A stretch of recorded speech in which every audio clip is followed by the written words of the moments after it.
जानकी की, भारत माता की, भारत माता की, वंदे वंदे वंदे।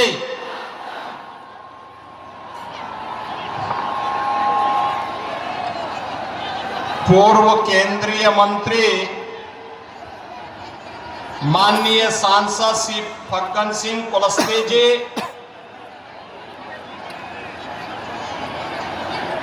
लोकप्रिय विधायक एनडीए के प्रत्याशी श्री नीरज कुमार सिंह बबलू जी, पूर्व केंद्रीय मंत्री विधान पार्षद श्री शहनवाज हुसैन जी, उत्तर प्रदेश सरकार के पूर्व मंत्री और प्रयागराज से विधायक श्री सिद्धार्थनाथ सिंह जी, भारतीय जनता पार्टी के जिलाध्यक्ष श्री नरेंद्र ऋषिदेव जी, पूर्व सांसद श्री विश्व मोहन कुमार जी, विधानसभा के संयोजक श्री राम कुमार राम जी, मुखिया मधुबनी पंचायत श्री सीतानंद झा जी, पूर्व विधायक श्री उदय प्रकाश गोहित जी, मुखिया बलवा श्री राम जी मंडल जी, जदयू नेता श्री फेक नारायण मंडल जी, महिला मोर्चा की नेत्री श्रीमती अर्चना मेहता जी, प्रदेश मंत्री श्री मनोज सिंह जी, शिव कुमार भगत जी, संतोष प्रधान जी, शालिग्राम पांडे जी, नगर परिषद सुपौल के अध्यक्ष राघवेंद्र झा जी, सिद्धार्थ सिंधु जी, भारी जनसमूह के साथ आज छातापुर विधानसभा के इस चुनावी सभा में आशीर्वाद देने के लिए आए हुए हमारे सभी पूज्य संत जन, उपस्थित बहनें और नौजवान साथियों, मैं सबसे पहले बिहार की इस पावन धरा को, जिस धरा ने मां जानकी को जन्म दिया, इस पावन धरा को जो भक्ति और शक्ति की धरती है, इस पावन धरा को कोटि कोटि नमन करते हुए आप सभी पूज्य संतों का, आप सभी बहनों और भाइयों का हृदय से मैं स्वागत करता हूं, अभिनंदन करता हूं। बहनों और भाइयों, मैं आज प्रातः ही प्रभु श्री राम की पावन धरा, अयोध्या की पावन धरती से सीधे बिहार के अंदर आया हूं। बिहार विधानसभा चुनाव आज प्रचार का अंतिम दिन है, तो स्वाभाविक रूप से कई जगह जाना होगा। इससे पहले 2 जनसभाओं को संबोधित करके वे तीसरी में मैं आया हूं और अभी मुझे और जगह जाना है, इसलिए मैं आपके बीच में आया हूं। सुपौल के इस उत्साह को देख करके, यहां पर आपके उत्साह और आपके इस भारी जनसमूह को देख करके मैं विश्वास के साथ कह सकता हूं कि 14 नवंबर को जब बिहार विधानसभा के ईवीएम खुलेंगे, तो फिर एक बार एनडीए सरकार की शंखनाद छातापुर के साथ साथ पूरे बिहार के अंदर होने जा रही है। बहनों और भाइयों, बिहार जिसका अपना गौरवशाली इतिहास हो, आप याद करिए, महात्मा बुद्ध को ज्ञान प्रदान करने वाली धरा बिहार है। बिहार भारत का स्वर्ण युग लाने वाली धरा है। 24वें तीर्थंकर भगवान महावीर का जन्म इसी बिहार में हुआ था। देश के पहले राष्ट्रपति डॉक्टर राजेंद्र प्रसाद जी, लोकनायक जयप्रकाश नारायण जी, जननायक कर्पूरी ठाकुर जी इसी पावन धरा में जन्म लिए थे और मैथिली भोजपुरी संस्कृति को छठ गीतों के माध्यम से वैश्विक पहचान दिलाने वाली शारदा सिन्हा भी इसी क्षेत्र की, इसी बिहार की उपज है, बिहार में ही जन्मी है। बहनों और भाइयों, ये बिहार, जिस बिहार ने आर्यभट्ट जैसा खगोल शास्त्री दिया हो, जिस बिहार ने भारत के स्वर्ण युग को लाने वाले चाणक्य और चंद्रगुप्त मौर्य की जोड़ी दी हो, वह बिहार किन कारणों से बीमारू हो गया था? कौन वे कारक थे कि बिहार को लोग जंगल राज के रूप में जानने लगे थे? बहनों और भाइयों, अगर इस पाप का दोषी कोई है तो वह केवल और केवल कांग्रेस और आरजेडी इस पाप के भागीदार हैं। याद करिए, जिस बिहार ने नालंदा विश्वविद्यालय देकर के दुनिया को ज्ञानवान बनाया होगा, उस बिहार में इन दोनों के शासन काल में बिहार में साक्षरता में सबसे नीचे पायदान पर बिहार चला गया था। जंगल रास्ता, परिवारवादी व्यवस्था ने बिहार के अंदर जाति जाति को आपस में लड़ा करके अराजकता, गुंडागिर्दी का जो तांडव किया, उसने बिहार के नौजवानों के सामने पहचान का संकट खड़ा कर दिया। अन्नदाता किसान को प्लान करने के लिए मजबूर कर दिया। बिहार के नागरिकों को, गरीबों को भूखों मरने के लिए छोड़ दिया गया।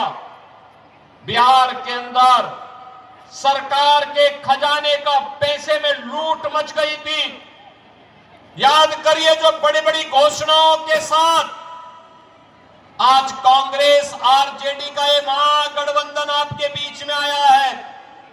बहनों और भाइयों, ये केवल और केवल एक धोखा है, धोखा। ये धोखा देने के लिए आए हैं। याद करिए, जो ये बड़ी बड़ी घोषणाएं कर रहे हैं, ये लोग नौकरी युवाओं को क्या देंगे जो आपकी जमीन ही हड़प गए हो? याद करिए, ये लोग आपको क्या सुविधाएं दे पाएंगे जिन लोगों ने पशुओं का चारा ही हजम कर लिया हो? वे आज विकास की बड़ी बड़ी घोषणाएं कर रहे हैं। बहनों और भाइयों, विकास इनके एजेंडे में कभी नहीं था।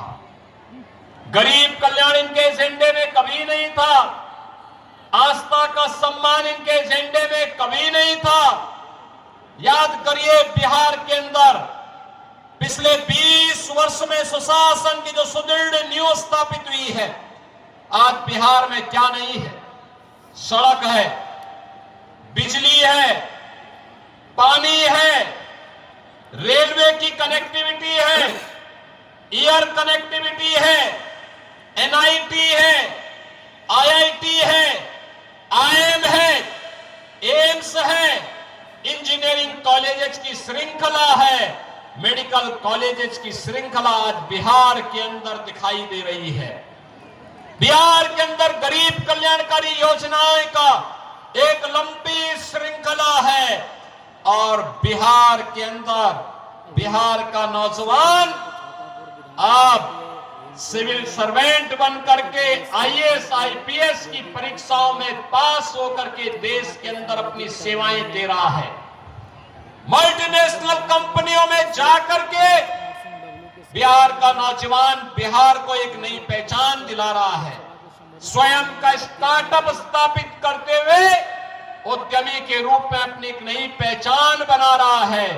बिहार के नौजवान को अवसर मिलना चाहिए था, अवसर मिला तो सुशासन की सरकार ने बिहार के नौजवान को प्लेटफॉर्म दिया, उसने अपनी प्रतिभा को पूरी दुनिया के अंदर छाप छोड़ने में कोई कोताही नहीं बरती।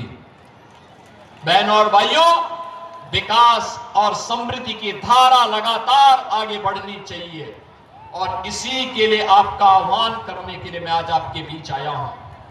ये कांग्रेस आरजेडी की जो सरकार है ना यार, 1990 से 2005 के बीच इन लोगों ने जो तांडव किया था, ऐसे ही इनका पार्टनर यूपी में भी था। हर तीसरे दिन दंगे करवाते थे, गुंडागर्दी चरम पर थी, बेटी और व्यापारी कोई सुरक्षित नहीं था। और तब राम मंदिर के लिए आंदोलन होता था, ये लोग रोकते थे, लाठी गोली चलाते थे, हम लोग नारा लगाते थे कि रामलला हम आएंगे, मंदिर वहीं बनाएंगे। ये लोग लाठी गोली चलाते थे, हम लोग कहते थे लाठी गोली खाएंगे लेकिन मंदिर वहीं।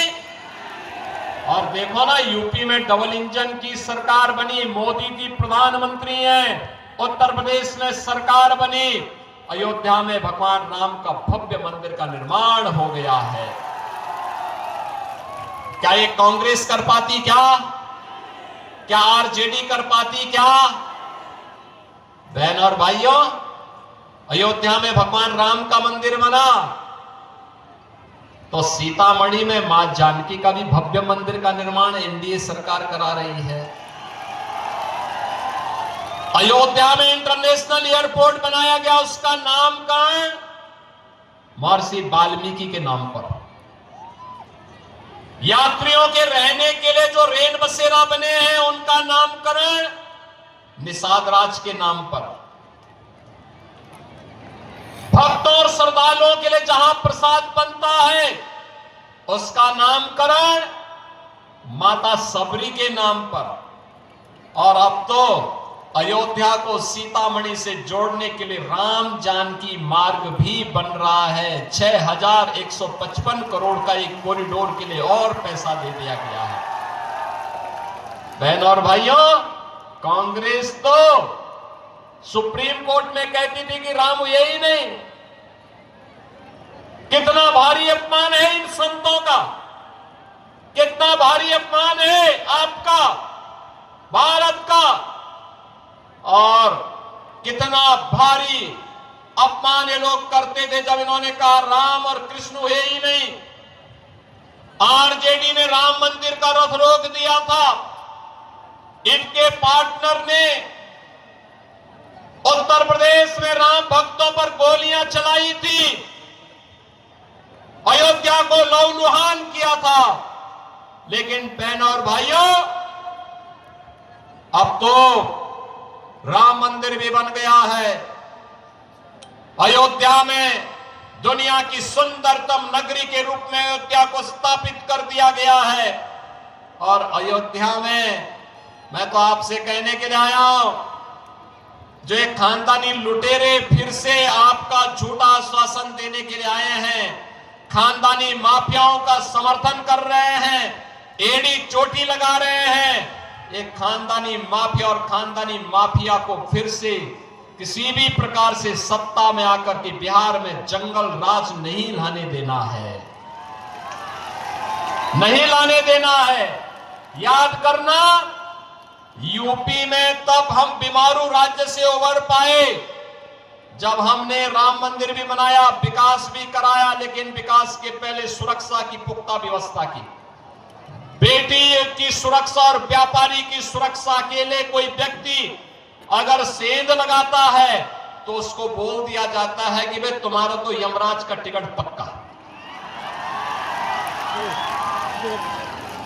बहनों और भाइयों, आज उत्तर प्रदेश में माफिया पस्त है।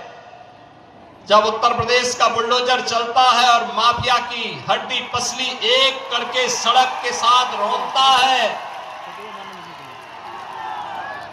तो उत्तर प्रदेश की सड़कें तो अच्छी बनती हैं, विकास की गति और बढ़ जाती है। और उत्तर प्रदेश में फिर कोई दंगा फसाद करने, अराजकता फैलाने, बेटी और बहन की इज्जत के साथ खिलवाड़ करने किसी व्यापारी को धमकी देने का दुस्साहस नहीं कर सकता है। याद करिए ना, आरजेडी के समय में बिहार के अंदर 30,000 से अधिक अपहरण हुए थे। न व्यापारी सुरक्षित था, न इंजीनियर सुरक्षित था, न डॉक्टर सुरक्षित था, न बेटी सुरक्षित थी, न बच्चे सुरक्षित थे। बिहार में जंगल राज ला करके इन लोगों ने एक परिवार की बपौती बना करके बिहार को पूरा लूट खसोट किया था। मोदी जी के नेतृत्व में आप देख रहे हैं 80 करोड़ लोग देश के अंदर फ्री में राशन की सुविधा का लाभ प्राप्त कर रहे हैं। 50 करोड़ लोगों को मुफ्त में स्वास्थ्य की सुविधा, 5 लाख रुपए प्रतिवर्ष की सुविधा प्राप्त हो रही है। और बहनों और भाइयों, 46 करोड़ लोगों के जनधन अकाउंट खोल करके भ्रष्टाचार मुक्त व्यवस्था, सरकार का पैसा सीधे गरीब के खाते में जाएगा। 12 करोड़ अन्नदाता किसानों को किसान सम्मान निधि का लाभ, 12 करोड़ गरीबों के घर में शौचालय, 10 करोड़ लोगों को उज्ज्वला योजना का कनेक्शन। याद करिए, कांग्रेस के समय में यह रसोई गैस का कनेक्शन 50,000 रुपए में ब्लैक होता था। मोदी जी ने 10 करोड़ परिवारों को फ्री में कनेक्शन देने का काम किया, फ्री में। 4 करोड़ गरीबों के मकान प्रधानमंत्री आवास योजना में बन गए। 3 करोड़ लोगों को बिजली के फ्री में कनेक्शन, यानी राशन फ्री, स्वास्थ्य की सुविधा फ्री, विद्युत का कनेक्शन फ्री, उज्ज्वला योजना का रसोई गैस का कनेक्शन फ्री, और हर घर नल के माध्यम से पेयजल की सुविधा फ्री। आज बिहार का नौजवान, बिहार का अन्नदाता किसान, बिहार का हर नागरिक खुशहाली की, सुशासन की सुदृढ़ नींव पर एक समृद्ध और विकसित बिहार बनाने के लिए आगे बढ़ना चाहता है।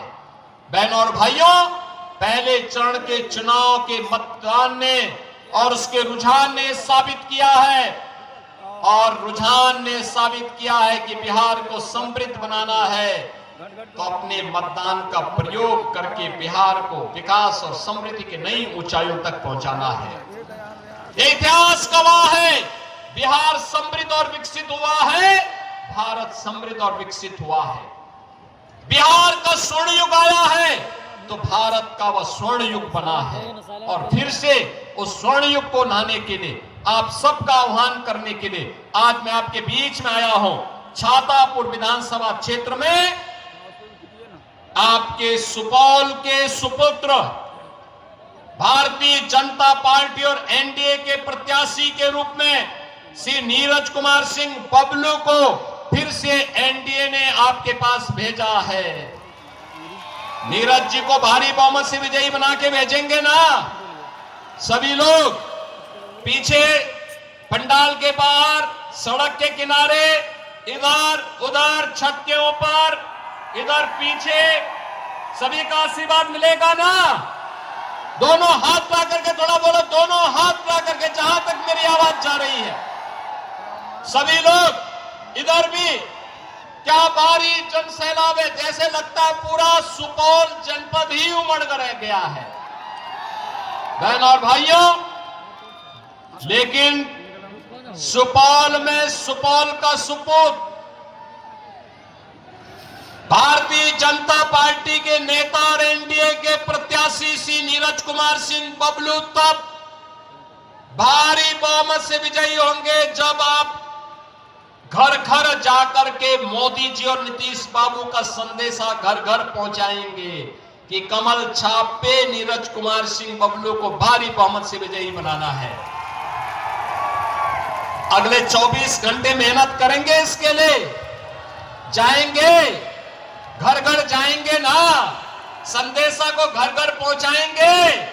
तो फिर मेरे साथ बोलेंगे, भारत माता की, भारत माता की, भारत माता की जय श्री राम, जय जय श्री राम।